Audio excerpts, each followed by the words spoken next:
Bonjour à tous, bienvenue dans Cult and Click, je suis K, je suis heureux de vous retrouver aujourd'hui pour la critique d'Aquaman. Je sors tout juste du cinéma, j'ai enfilé mon plus beau t-shirt bleu, bleu comme le bleu de tes yeux, mais aussi comme le bleu de la mer d'Aquaman. Pas Nicole Kidman, bien évidemment, la mer où il barbote. On va donc parler dans cette vidéo d'Aquaman, une critique plutôt rapide, puisqu'on devrait en faire une plus développée avec l'ami Big Big qui n'est pas là, qui n'a pas pu voir le film encore. Et qu'on salue. Sylvain est à la réalisation. Avant de se lancer dans cette vidéo, n'oubliez pas le petit pouce vers le haut si vous voulez éviter que la chaîne se noie dans YouTube. Voilà, on fait des petits jeux de mots avec Aquaman. Je vais essayer de pas trop en faire. Et puis, bien évidemment, les commentaires. Dites-nous que vous avez pensé du film Aquaman. Et si vous ne l'avez pas vu, dites-nous si vous êtes particulièrement chaud avant de le voir, si vous avez des attentes particulières sur le film, critique sans spoil. C'est parti, donc on rappelle qu'Aquaman est sorti le 19 décembre 2018, dernier très gros film de l'année 2018. Il a été réalisé par James Wan. James Wan, vous le connaissez peut-être, il a réalisé Insidious, il a réalisé Les Conjuring, et il a aussi réalisé un des plus gros succès de l'histoire du cinéma. Et ouais les mecs, on a en face de nous un véritable poids lourd, puisque c'est le monsieur qui a réalisé Fast and Furious 7, et qui, j'avais pas dit que c'était un super film non plus, vous emballez pas. Et donc c'est lui qui s'est attaqué à Aquaman. Aquaman est interprété par Jason Momoa, Khal Drogo, pour ceux qui connaissent cette petite série indépendante américaine qui s'appelle Game of Thrones. On a également Amber Heard qui reprend son rôle de Mera, on l'avait vu dans Justice League, je vais en parler parce qu'il y a un problème avec Mera. Willem Dafoe qui jouait le bouffon vert dans les Spider-Man. On a Patrick Wilson qui a déjà travaillé avec James Wan sur les Conjuring, et je crois qu'aussi il joue dans Insidious. Spoiler alert, il est aussi nul dans Aquaman que dans Insidious. Nicole Kidman, débarrassé de Tom Cruise, a pris donc le pouvoir à Atlantis. Dolph Lundgren, oui, Dolph Lundgren, donc celui qui jouait dans Rocky et qui a eu des prestations exceptionnelles dans les Expendables. Et enfin, le dernier que j'ai envie de vous citer, alors j'ai envie d'en citer encore deux, et Yahya Abdul Mateen 2 qui joue Black Manta et qui est un acteur qu'on verra dans la série Watchmen et qu'on a vu dans la série de Netflix Get Down, celui qui jouait Cadillac. Et enfin, terminons par Jango Fett de Star Wars, oui, l'acteur Temuera Morrison qui jouait Jango Fett dans l'attaque des clones. Et ben il joue donc le père d'Aquaman. Voilà pour le casting. Alors déjà, Aquaman, revenons un petit peu sur ce qu'on avait vu du personnage qui a été introduit dans Justice League. Donc c'est un solitaire qui aime bien fréquenter les bars, et que Ben Affleck, alias Bruce Wayne, Batman, rencontre justement dans un petit bar islandais, si je ne dis pas de bêtises, au début de Justice League. Et puis comme la Mother Box détenue par les Atlantes et volée par Steppenwolf dans Justice League. Ah oui, j'ai oublié de vous dire, hein, si vous n'avez pas vu Justice League, bon bah là il y a un petit peu de spoil, mais je vais y aller mollo. Et ben, comme Steppenwolf vole la boîte et que c'est pas cool. Et ben, Aquaman rejoint la Justice League et donc participe à tous les combats contre Steppenwolf. Donc on en est resté là finalement, et on retrouve Aquaman dans ce premier film solitaire qui est un film de tous les dangers, on peut le dire, après l'échec monumental de Justice League. Et surtout, et c'est là où finalement c'est l'élément qui intrigue tout le monde, c'est un film qui va se dérouler entièrement dans la mer. Le dernier, qui l'a fait avec énormément de brio et de réalisme, c'était La Petite Sirène. Et là, on a enfin un nouveau, un nouveau film qui se passe sous la flotte. Et ça, c'est chouette. C'est chouette. Il faut le souligner. Alors, l'histoire de ce Aquaman, c'est quoi? Eh ben, alors, c'est vraiment une origin story. Donc, on voit comment est apparu Aquaman, qui sont ses parents, etc. Et ensuite, eh ben, il y a une menace, c'est son demi-frère qui est un roi pas très sympa. Et comme il veut détruire la Terre, comme à peu près tous les méchants dans les films de super-héros, Aquaman doit intervenir, comme lui demande une demoiselle aux cheveux rouges, Mera, interprété donc par Amber Heard. Je n'irai pas plus loin dans l'histoire. Alors au niveau de l'attente sur le film, je le disais, c'est vraiment l'univers, enfin c'est l'univers, le cadre, le fait que tout se déroule ou presque dans l'océan, c'était forcément quelque chose qui nous intriguait et qui nous donnait envie d'en savoir plus. D'autant que finalement Aquaman est peut-être le personnage qui s'en sort le mieux dans Justice League. Et au final, moi je suis allé le voir avec une vraie envie, sans en attendre quelque chose d'extraordinaire, mais en tout cas j'avais envie d'en prendre plein la tronche. Apparemment, il envoie sévèrement en 3D et en IMAX, donc si vous avez l'opportunité de le voir en IMAX 3D, allez-y. Ça sera forcément mieux qu'un écran 2D classique. Donc voilà, alors commençons tout de suite cette critique par déjà un point incohérence. Alors il y en a plusieurs dans le film, mais bon, j'ai envie de dire, c'est classique dans les blockbusters américains actuellement. On ne s'encombre pas de la cohérence et on saute sur quelques facilités scénaristiques régulièrement. Mais alors là, il y a une incohérence qui est monumentale, c'est par rapport à Justice League. C'est-à-dire que Aquaman, le film, euh, finalement dit l'inverse de ce que nous disait Justice League. Il faut savoir que Aquaman se déroule après Justice League et c'est très clairement dit puisque Mera, quand elle voit pour la première fois notre ami Aquaman dans le film, elle lui dit tu as vaincu Steppenwolf. Donc on sait, il n'y a aucun doute possible sur le fait que ça se déroule bien après Justice League. Dans Justice League, Aquaman a une scène avec Mera, il discute avec elle. Il ne dit pas son prénom, j'ai vérifié, mais il la tutoie, il a l'air de la connaître. Il a absolument pas l'attitude de quelqu'un qui rencontre une personne pour la première fois. Or, dans Aquaman, eh ben Mera, elle se présente. Elle lui dit bonjour, mon gars, je m'appelle Mera, je suis une sirène, mais j'ai pas une queue de poisson, etc., etc. Et là, c'est perturbant parce qu'on a vraiment l'impression que les deux personnages ne se sont jamais vus. Alors, soit c'est la continuité de la scène de Justice League, c'est-à-dire que Mera a rencontré pour la première fois Arthur Curry dans cette scène-là, dans Justice League, et puis ensuite, la deuxième fois, bon, bah, du coup, ils continuent un petit peu où ils en étaient, elle se présente, etc. Mais au niveau du ton, ça fonctionne pas. On a vraiment l'impression qu'ils se rencontrent pour la première fois dans Aquaman, ce qui contredit complètement Justice League. Et surtout, dans Justice League, Aquaman va à Atlantis pour empêcher Steppenwolf de prendre la Mother Box. Et dans l'Aquaman, ils disent qu'il n'est jamais allé à Atlantis. Donc peut-être que la Mother Box était rangée dans un endroit un peu à l'écart d'Atlantis, why not? Mais en tout cas, si Arthur Curry n'était vraiment jamais allé dans les fonds marins à la rencontre de son peuple, euh, comme il le sous-entend dans Aquaman, bah, ça va pas du tout avec Justice League. Donc ça déjà c'est un premier élément qui m'a embêté. Sinon, je parlais dans la vidéo de nouveaux cadres, l'océan, les batailles dans l'eau, etc. Comment est-ce qu'il s'exprime, comment est-ce qu'il se déplace. Tout ça, c'est un élément qui est très intéressant et qui est très rafraîchissant dans Aquaman.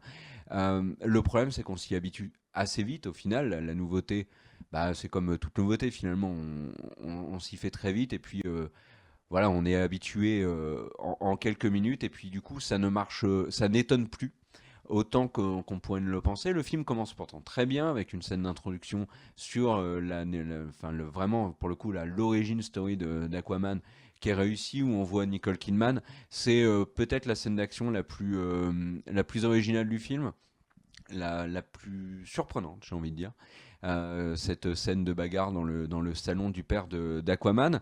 Voilà, et alors le truc, parlons de la réalisation parce que ça fait un peu tout dans le film. Bien évidemment, les acteurs n'ont pas souvent vu autre chose qu'un fond vert et ça se sent. Le film, comme je disais, impressionne un petit peu avec les effets de l'eau au début, on découvre. Mais quand on est habitué, on est très très vite gagné par une overdose d'effets visuels. Il y en a vraiment trop tout le temps. Il y a des batailles finalement dans lesquelles on ne peut rentrer parce qu'on est submergé de partout par des effets qui se veulent extrêmement impressionnants, mais comme ils ne le sont pas particulièrement, ça fonctionne pas trop. Et alors là, du coup, si au niveau de la réalisation, il n'y a pas d'idée particulière, que c'est très propre hein, ce que fait James Wan. Hein. Globalement, à part quelques plans vraiment foireux ou quelques costumes. Par exemple, je pense au roi Orm, il a à un moment donné, il a un costume, je me suis dit, waouh, mais c'est improbable.